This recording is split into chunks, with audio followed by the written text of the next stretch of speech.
Kerbal Klassroom! Welcome to class. Today's lesson, Introduction to Kerbal Space Program. Welcome to Kerbal Space Program. I'm Chris Hansen, and I wanted to show you how to play Kerbal Space Program.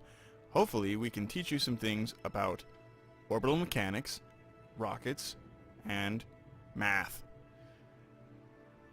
I'm going to call my playlist for this Kerbal Klassroom because I want this to be a classroom setting where I teach kind of a target audience of 10 years old. If you happen to be younger or older than that, that's fine. Hopefully you can skip ahead when the things get boring, or you can pay real hard attention and do some follow-up labs that I'll have you do. I've just downloaded the game for the first time. Well, probably my 15th time, but I've just re-downloaded the game so that you can see what it looks like brand new from Steam. First, go to Settings, Graphics, change it to full screen, and increase the resolution to match the resolution on your particular screen. Hit Accept, and all of a sudden now you're going to be in a nice full screen view. Hit Start Game, create a new game. There's three options: Sandbox, Science, and Career. Let's start with Sandbox, just to get you started. And the other option that I usually play is Career. There's also a difficulty level that has effect on how much atmospheric drag you'll get and burning up in the atmosphere, things like that. You can also just click on this and select specific things. If you wanted to click on Hard, it auto selects for you. I usually play on moderate. Let's play on normal today though.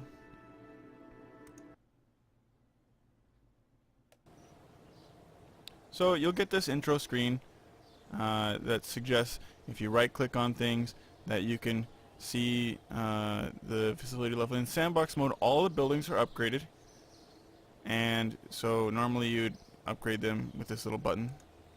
You can also click on buildings by clicking on the icons on the left, or left clicking directly on the buildings. This is the vehicle assembly building. The vehicle assembly building is where you can build rockets. When you upgrade the vehicle assembly building, it limits the number of parts that you can use and the action groups. You start off with 30 parts. In the launch pad, you have a limit of the size in height and the weight of the vehicle. Then it's fully upgraded. You can have unlimited parts and size. Mission controls, where you can receive contracts. The facility is closed in sandbox mode, so we'll come back to that in a minute when we look at the career mode. The spaceplane hangar, you can build airplanes. You can also build rockets that are smaller, but all the parts that are available in the vehicle assembly building are available in the spaceplane hangar and vice versa. The astronaut complex is where you can hire your astronauts. There are three types of astronauts: engineers, pilots, and scientists.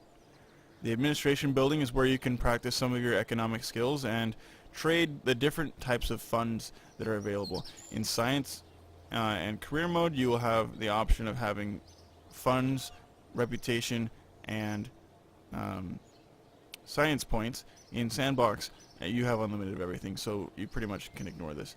The research and development is where you unlock all of your parts in the tech tree as you gain science. In sandbox mode, we have all the parts.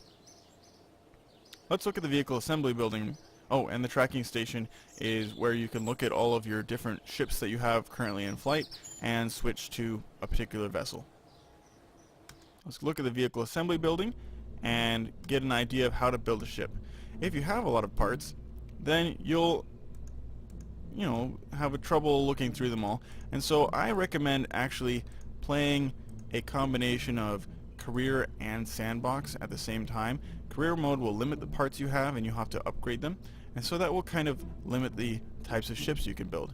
So if you start with this pods section, you can select a particular command pod to start your ship. There's both manned and unmanned ships, and the number of crew that you can get in them is visible when you when you just hover over, you can see the kind of middle of the blue area. It says crew capacity 3 for this one. It also tells you different particulars about the part, how much it weighs, how much it costs, its height, tolerances for crashing and temperature, different things like that. And there's different size ships. This one can take 4 Kerbals. This one can only take 1. Let's say you wanted to have a liquid propellant ship that first let's put a heat shield on the bottom of this guy. This is the thermal section. You'd find heat shields and radiator panels. Radiator panels are great when you have a drilling rig. Next we need to have a coupler. We're going to pick this stack decoupler. Stack decouplers go inside the cylinder that you're creating. Radial decouplers go on the outside. And so if you wanted to have, you know, a couple of, let's find a, if you want to have a couple things on the outside, radial decouplers will detach these parts. Since we're doing a quick simple ship, let's just do this, and we're going to pick the swivel engine. If we wanted to, we could also put some fins on here. We'll go ahead and pick this this winglet here, and you can see down here at the bottom left that there is a cost for this ship. In sandbox mode, like I said, you don't have to worry about money, so you can see how much it would have cost if you built this ship in a different place. Let's go ahead and put a little battery and also a parachute. So the cost of the ship just went up, I think, about 800 funds. And when you click on these buttons, you can see different things. The center of mass is down here, the center of thrust is down here, and the direction of thrust. The aerodynamic, let's see, where is that guy? Oh, there it is. It is the center of lift. If you click on this cycle symmetry count, that is how you can get more wings. So now I have 4 wings instead of 3.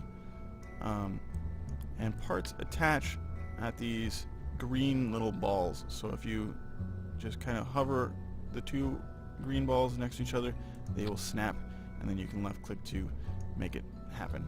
Okay, so we have our ship, we have a parachute, we have stage, and we have an engine. Over here at the bottom right, you can see our engine. Here, let me turn off these overlays. Our engine is going to fire in the first stage, and then the parachute and decoupler will happen simultaneously in the next stage. Stages count down, so you'll go from 10, 9, 8, 7, 6, 5, 4, 3, 2, 1, and then back to 0. Up the top right, you have the option to launch. You can save your ship if you rename it. Let's name this first ship and save it. You can also load predefined crafts, so let's click on this one and load it. Here is a nice big shuttle that you can fly. You can go right back to your ship that you saved by going down here to first ship, loading it, and there we go. You can also pick who is going to fly in your ship by switching over here to the crew, and you can deselect or drag, or you can left click on the little thing. Let's have Valentina Kerman fly. She's our female pilot. That is amazing. When you're playing in career mode, you can level up your Kerbals by going to different places, and 5 stars means they're level 5. As they get levels, they will have more abilities. Here's our launch pad. So as you saw, we started to wobble a little bit on our pad. If we click here on toggle SAS, that will turn on the gyroscope in the command module, which will help stabilize our craft. You can also press the key, the letter T. Next, here's our throttle. Our throttle's currently about 50%. We're going to press Z to increase the throttle all the way up, or we can press X to lower it all the way, Shift to gradually go up, and Control to gradually go down. So I usually press Z and then T to get my throttle all the way up, get my stability assist going, and then I check my staging one more time. And first we'll go with the engine, and then a combination of the parachute and the decoupler. Next, we press space to go to space. Space will make the staging happen. So the other thing is you can zoom in and out with the scroll wheel, and if you hold down the right mouse button, you can rotate. This is nice just to see what's going on, or if you have a particular part that you want to click on. For example, if you want to right click on a part, there are different things you can do, such as get a crew report. In career mode, it's very required to click on parts and perform science. We're going to press space, and we're off. You can see our the number of G's that we're getting right now down here. Each tick is 1 G, so we're going a little bit over 2 gravities. Each gravity is equivalent to Earth's 9.8 meters per second squared, so that means that we're accelerating about 20 meters per second. So every second we'll be going about 20 meters per second faster than the previous second. Now we're all the way up to about 3 gravities, so we're going 30 meters per second faster than we are every second. Up here you can see the atmosphere is getting smaller and smaller until we get to 70 kilometers, at which case we will be in space. This is our current sea level altitude. Here's a couple buttons you can press to turn on lights, gears such as landing gear. If you have wheels, you can brake them. And you can see the amount of resources you have by hovering over or left clicking on this orange fuel tank. Currently we ran out of oxidizer and liquid fuel, which means our thruster has ended, in which case now we can press the space bar to decouple and enable our parachute. We're going into space, and if we want to see how far we've gone, you can either left click down here to toggle the map or press M for map. The gimbal starts off hidden, and let's keep it hidden for now, and just look at what we have here. You can see we have a peak called the apoapsis of 183 kilometers above the surface of Kerbin. The edge of space is 70 kilometers, and so we are well into space. We will we started here down at Kerbal Space Center. We'll come up to the apoapse, and then we'll come down here. Unless we had another rocket, which case we could burn somewhere along this line and try to circularize our orbit. You can left click on the blue line and add a maneuver node.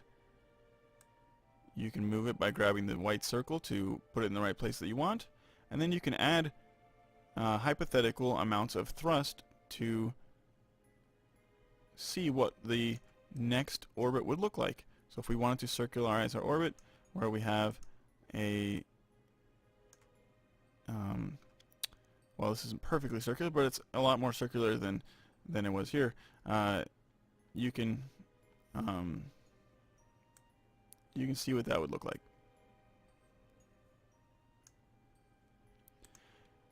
Now down here it shows you how much actual fuel it would take. Rough estimated burn time right now it says 51 days because we don't have an engine. But we'll come back and look at this a little bit more later. Let's go ahead and land. We're going to show you time warp. Time warp in space will basically pause a lot of the physics and just go faster. When you're in the atmosphere, you have a atmospheric time warp that kind of makes things a little bit more wobbly, and so it's kind of rough using that. Down here we have some maneuver nodes that you can follow. Right now we are going towards the ground, and you can see this yellow kind of TIE fighter shaped circle. That is called the retrograde node. If you want to follow the retrograde node, you can left click on this thing and the pilot will engage the stability assist and try to follow that node. Now here we are going really fast through the atmosphere and slowing down, because as you get through the atmosphere you will it's like going through thicker soup, which if you try to shoot a bullet through air or shoot a bullet through water, it's going to slow a lot faster in the higher density water. So as you get through the atmosphere, you're going to slow down even faster. If you go too fast through the atmosphere and you don't have something like this heat shield to reduce the amount of heat that you have on your more sensitive parts, you'll explode. This particular parachute is designed to open at 1 kilometer above the surface, and in which case we've slowed down significantly. If you right click on this heat shield, if you want, you can jettison it by left clicking on the blue button. There goes our heat shield, and you can see as it gets farther away that it will show you how far away it was. So it was about 200 meters. You can see that we are not 200 meters according to this, which means that the altitude of the place we're landing is probably about 450 meters off of sea level. And so if you just follow this particular number, you can hit land unexpectedly. Let's go ahead and time warp so we get to the ground a little bit faster. And there we have it. We've landed. Now, if we move our mouse up here, you can recover your vessel and begin your next mission.